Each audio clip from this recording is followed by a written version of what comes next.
Eu era motorista de aplicativo há alguns anos e já tinha visto de tudo nas madrugadas.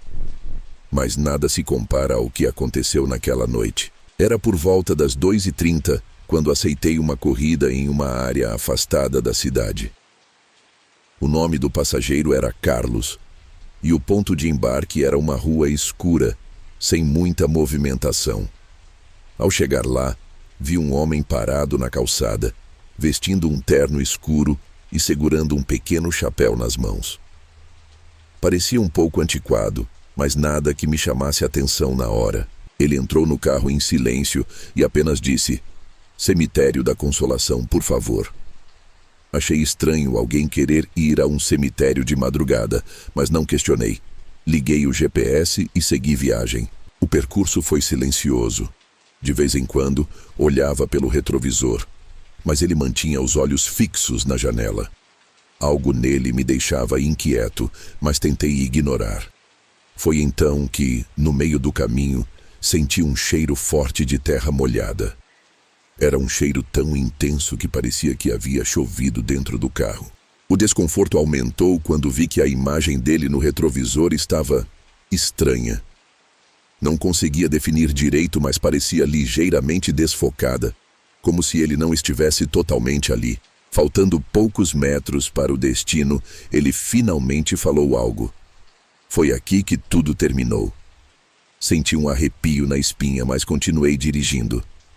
Quando parei o carro em frente ao cemitério, me virei para confirmar a corrida. E ele não estava mais lá. O banco traseiro estava vazio. Olhei em volta, saí do carro. Tentei entender o que tinha acontecido, mas não havia ninguém por perto. A única coisa que ficou foi o cheiro de terra molhada e um rastro de sujeira no banco, como se alguém tivesse saído de um túmulo e pegado carona comigo. Naquela noite encerrei o aplicativo e fui direto para casa. Nunca mais aceitei corridas naquela área. Sabe aquele tipo de lugar que você sempre evita? Aquela casa velha no fim da rua que todo mundo fala que está desabitada há anos? Pois é, meu avô sempre falava para nunca nos aproximarmos daquela casa. Mas um dia, minha curiosidade falou mais alto. Eu estava voltando da escola e decidi passar por aquele caminho. O sol já estava começando a se pôr e o vento fazia as folhas das árvores se moverem, criando uma sensação estranha de que algo estava prestes a acontecer. Quando passei em frente à casa, notei que a porta estava entreaberta. Sem pensar muito, fui até lá. Não sei o que me impulsionou, mas algo me puxava para dentro daquela casa. A entrada estava escura e abafada, e o cheiro de mofo e madeira velha era insuportável. Eu, ainda hesitante, entrei. A casa estava silenciosa demais, mas então, no meio daquele silêncio, algo chamou minha atenção. Um som, baixo, quase imperceptível, como se alguém estivesse andando pela casa. Olhei para todos os lados, mas não havia ninguém. Meu corpo começou a ficar tenso, e meus olhos se ajustaram à escuridão. Foi quando eu ouvi claramente um som de passos vindos do andar de cima, mas ninguém estava lá. Eu sabia que a casa estava abandonada há anos. Pulei para trás, o coração acelerado. Comecei a caminhar de volta em direção à porta, mas antes que eu pudesse sair, o som parou. Tudo ficou em completo silêncio e eu pensei em sair correndo. Mas então, vi algo na escada. Uma sombra se movendo lentamente. Antes que eu pudesse entender o que estava acontecendo, a porta da frente se fechou sozinha e a casa ficou ainda mais escura. Eu estava preso dentro. Meu coração disparou e eu tentei abrir a porta, mas não conseguia. Era como se algo estivesse me impedindo de sair. Finalmente, depois de o que pareceram horas, a porta se abriu com um rangido e eu corri para fora daquela casa. Quando olhei para trás, vi uma figura na janela, mas não era uma pessoa. Era algo mais. Algo que eu nunca consegui explicar. Nunca mais passei perto daquela casa, mas até hoje, sempre que passo por lá, sinto que algo ainda está me observando. Quem ou o que estava na casa naquele dia? E por que me deixou sair? Fernanda sempre foi uma pessoa cética. Nunca acreditou em histórias de terror, assombrações ou coisas sobrenaturais. Mas isso mudou quando aceitou um trabalho de babá em uma casa afastada da cidade. Era uma casa grande e elegante, cercada por um muro alto e portões automáticos. Os pais da criança, um casal ocupado, lhe deram instruções rápidas antes de sair. Colocar o pequeno Miguel para dormir às 21 horas, não abrir a porta para ninguém e, em caso de emergência, chamar pelo interfone. A noite parecia tranquila. Miguel dormiu sem problemas e Fernanda ficou assistindo TV na sala. Mas por volta das 23 o interfone tocou. Ela estranhou. Os pais da criança só voltariam de madrugada. Ao atender, ouviu uma voz sussurrante. "Deixe-me entrar." Seu coração disparou. A tela do interfone mostrava uma mulher de cabelos longos e desgrenhados, de pé no portão. Seu rosto estava parcialmente oculto pela escuridão. "Quem é você?" perguntou Fernanda, tentando manter a calma. A mulher não respondeu. Apenas inclinou a cabeça de um jeito estranho. Fernanda desligou o interfone e se afastou. Minutos depois, ele tocou de novo. Dessa vez, a mulher estava mais perto, pressionando o rosto contra a câmera. Seus olhos estavam brancos e sua boca se movia rapidamente, como se murmurasse algo. Fernanda correu para o quarto de Miguel e trancou a porta. Seu coração batia forte. Pegou o telefone para ligar para a polícia, mas antes que pudesse discar, o interfone tocou novamente. A voz agora vinha da cozinha. Era impossível. Não havia ninguém ali além dela e do bebê, mas a voz repetia, num tom cada vez mais insistente. "Deixe-me entrar." Então um estrondo veio da sala. Algo ou alguém havia entrado. Fernanda segurou Miguel nos braços e se encolheu num canto, murmurando uma oração.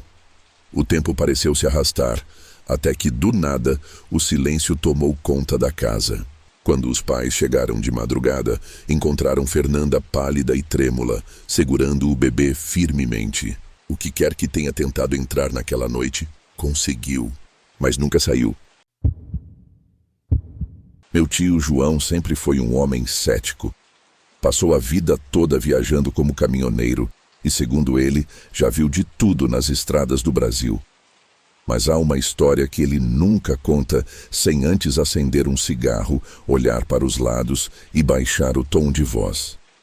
Ele jura que aconteceu em uma madrugada fria, enquanto dirigia por uma rodovia pouco movimentada no interior de São Paulo. Era por volta das 3 da manhã e ele dirigia sozinho, apenas com o som do motor e do rádio para lhe fazer companhia. A neblina densa tornava a visibilidade difícil e João sabia que precisava manter a atenção redobrada. De repente, no meio da estrada, ele viu uma mulher vestida de branco parada no acostamento. Ele diminuiu a velocidade, mas não parou. Achou estranho alguém estar ali naquela hora, sozinha e sem um carro por perto. Quando olhou pelo retrovisor, não viu mais ninguém. Um arrepio percorreu sua espinha, mas ele se forçou a ignorar. Continuou dirigindo por mais alguns quilômetros, até que, para seu horror, viu a mesma mulher alguns metros à frente, parada do mesmo jeito, na beira da estrada. Dessa vez, ele sentiu o peito apertar. Como ela poderia ter chegado ali tão rápido? O rádio chiou e uma risada baixa e distorcida saiu dos alto-falantes. Ele desligou o rádio, mas o som continuava. Sentiu um calafrio e, sem querer, olhou para o banco do passageiro pelo canto do olho. Seu coração quase parou.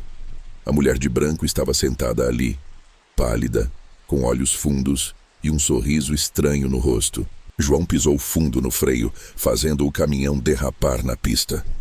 Quando se virou para o lado, não havia mais ninguém. O banco estava vazio. Respirando com dificuldade, ele decidiu parar no primeiro posto de gasolina que encontrasse. Quando finalmente estacionou, desceu do caminhão e acendeu um cigarro com as mãos trêmulas. Um frentista, que observava de longe, se aproximou e perguntou: "Você viu ela também, né?" João, ainda sem fôlego, confirmou com um aceno de cabeça. O frentista apenas suspirou e disse: "Muitos motoristas veem essa mulher. Alguns dizem que ela pede carona, outros que ela apenas aparece no banco do passageiro. Mas sabe o mais estranho? Todos que a veem acabam sofrendo um acidente dias depois.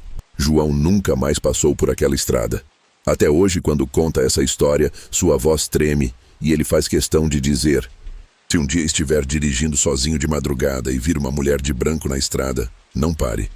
Apenas siga em frente e não olhe para o banco do passageiro.